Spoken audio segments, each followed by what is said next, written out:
Welcome to another edition of Catholic Cocktails. This is the weekly video production of Salt and Light Catholic Radio in Boise, Idaho. And as always, we're here at the Harp Irish Pub and Eatery in Meridian to film another episode. Heck yeah. So those of you who have been following us know we introduce our saint and our drink right here, let you know what's going on, what's going into the drink. Then we send it over to Teresa Zapeta, who will tell us all about our saint and educate us real good. And then she'll send it back to us.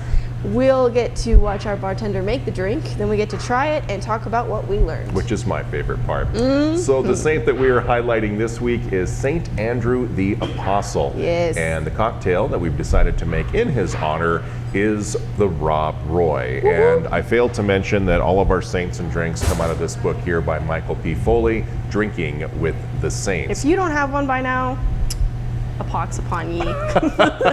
Makes great Christmas gifts, so Indeed. if you're starting that shopping, put that on the list for the bartender in your life. But the things that we're going to need to make the Rob Roy, of course, we're going to need some scotch or some whiskey of some sort, bourbon, some sweet vermouth, also bitters, and we're going to top it off with either a cherry, a lemon, or maybe both. We might get wild and crazy. Why not?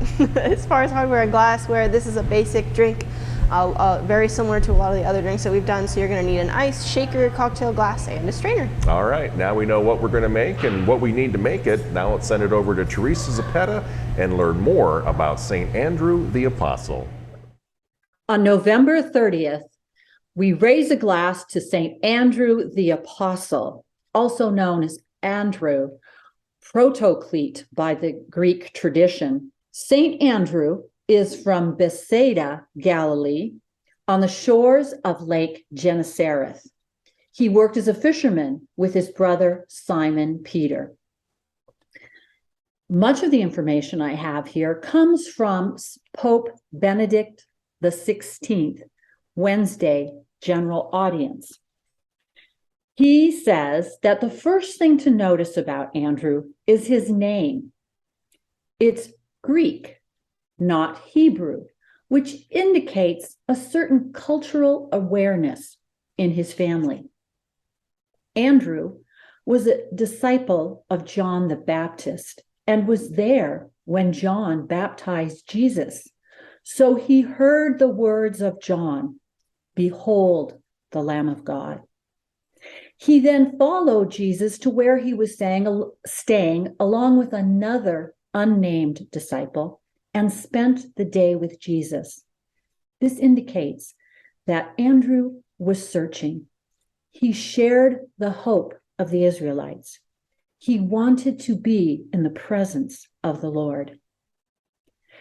He also showed a certain apostolic zeal, for he immediately went to his brother, Simon Peter, and said to him, "We have found the Messiah," and brought Peter to him. We read in Matthew and Mark that Andrew was the brother of Peter and that they had a joint calling. For it says, as he walked by the Sea of Galilee, meaning Jesus, he saw two brothers, Simon, who was called Peter, and Andrew, his brother, casting a net into the sea, for they were fishermen. And he said to them, "Follow me, and I will make you fishers of men." Andrew is mentioned 3 times on particular occasions in the gospel. The first is during the multiplication of the loaves. He was the one who drew Jesus' attention to the young boy who had 5 barley loaves and 2 fish. However, he realistically commented, "But what good is that among so many?" The second occasion occurred in Jerusalem. Jesus mentioned that in regards to Jerusalem, there would come a time that not one stone would be on another. Peter Andrew, as well as Peter, James, and John, questioned Jesus about this, saying, "Tell us, when will this be? And what will be the sign when these things are accomplished?" Jesus then tells them of the destruction of Jerusalem and the end of the world. This tells us that, like Andrew, we should not be afraid to question Jesus. But again, like Andrew, we have to be ready to receive the surprising and difficult teachings of Jesus. The third occasion occurred again in Jerusalem, but this time right before the Passover. There was a group of Greek pilgrims in Jerusalem, and it was Andrew who brought them to Jesus. Both Andrew and Philip, both of their names are Greek, acted as mediators and interpreters between this group and Jesus. In fact, in some very ancient traditions, Andrew is seen not only as the interpreter and mediator to this small group of Greeks, but he's seen as the apostle to the Greeks, indicating that he spent the rest of his life preaching and interpreting Jesus's words to the Greek world. In other traditions, his martyrdom is said to have occurred in Patras, and like his brother Peter, he felt unworthy to be crucified in the same manner as Jesus. So Andrew was crucified on a diagonal cross, an X-shaped cross, which is now called the St. Andrew's Cross.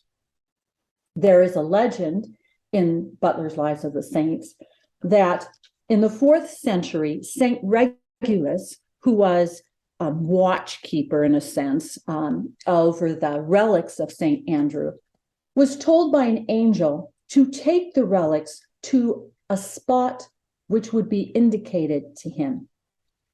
So St. Regulus departed on a northwesterly direction towards the end of the world. When he came to St. Andrew, Scotland, the angel indicated to him to stop here.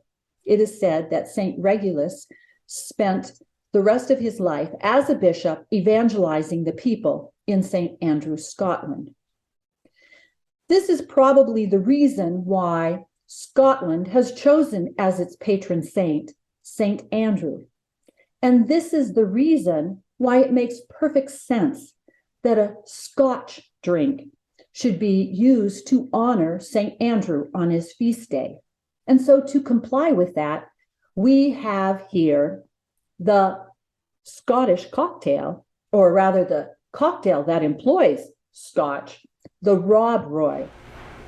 As we do each and every week, we film Catholic cocktails at the beautiful Harp Irish Pub and Eatery in Meridian. Ian is back with us behind the bar, and we are going to make a Rob Roy. So what all do we need? Looks pretty simple. It really is. So what we need is some Scotch, and then sweet vermouth, bitters, and then you need either a Mendocino cherry or just a lime peel at the end. Okay, we have to choose? I mean, it's dealer's choice at that point in time, but you can do, if you want to be fancy, you could do both. All right.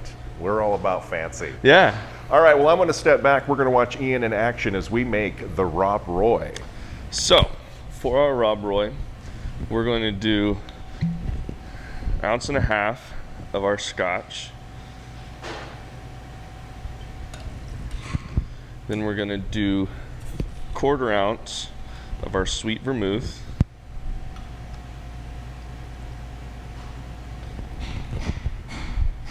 And then it says 2 dashes of your bitters. 1, 2. Okay. Just shake it all up. Now, if you guys remember last time we had one where it said shake it 40 times. This one also says that. I think we're going to do it less than 37 this time, see if they catch it.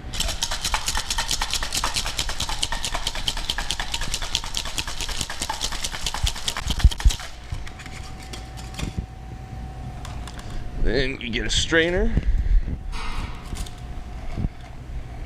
fill your cup with some ice.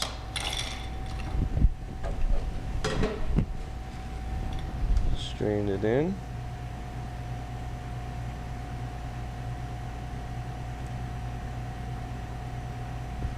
Every last drop. You got to get every last drop.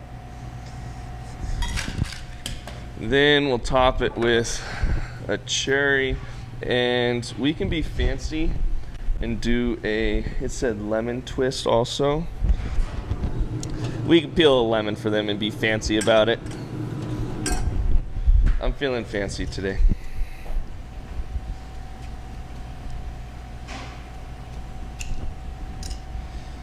Get our lemon, do a little bit of that in there. Boom. There's your Rob Roy. All right, ladies first. Oh. Try the Rob Roy. Have you had one of these? I feel have not. You haven't? Okay. Well, I don't know that I've ever had Scotch. Since Well, I'm more of a bourbon guy. that's about what it tastes like. So, Scotch? Yeah. It's very aggressive. Usually we have like a sweet drink or it's fruity. This is just like Not bad. Scotch. You know what I'm saying? No, I don't. Oh, okay. Not at all. Well, anyway, All right. if you like Scotch, Yeah, that's There you good. go. That's tasty. All right, well, it's time for last call. This is where we kind of share some fun facts and figures with you about our saint. And again, we were talking about Saint Andrew the Apostle. First, he was a disciple of Saint John. yes. And then he was recruited Recruited to indeed. Christ's team. And he was the younger brother of Peter. Right. So they kind of came as a package deal. Exactly. 2 for 1. BOGO. BOGO. I was gonna say. Christ was like, Yeah, exactly. Of course, they were both fishermen, and then Jesus comes along and says, "I will make you fishers of men." Ah, Fishermen, I fishers see. of He men. was See what we did appealing. there? He was appealing. Yeah. See, he was an excellent salesman. I just want to throw that out there. Christ knew what he was doing. Absolutely.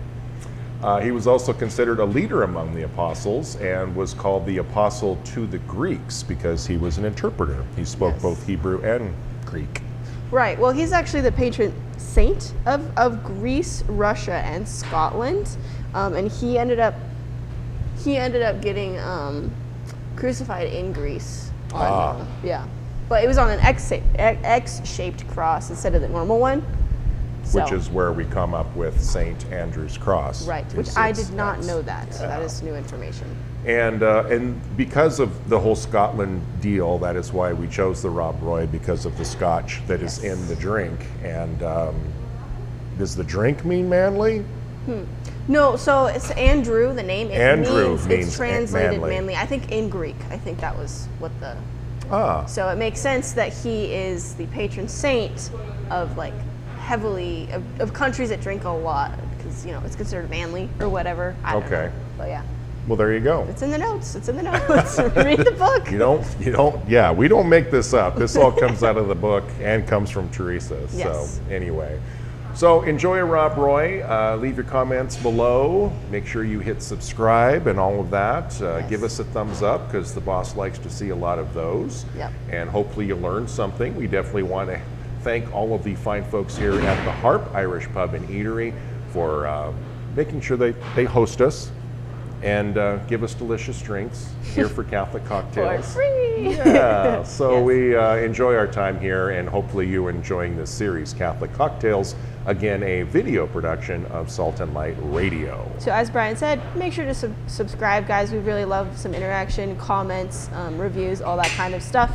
Next time, we're going to be learning about St. Ambrose and trying the honeybee cocktail. Oh, nice. So I'm excited for that. So make sure you join us next week for that. But until then, St. Andrew the Apostle, pray for us. Cheers, everyone. Cheers, everyone.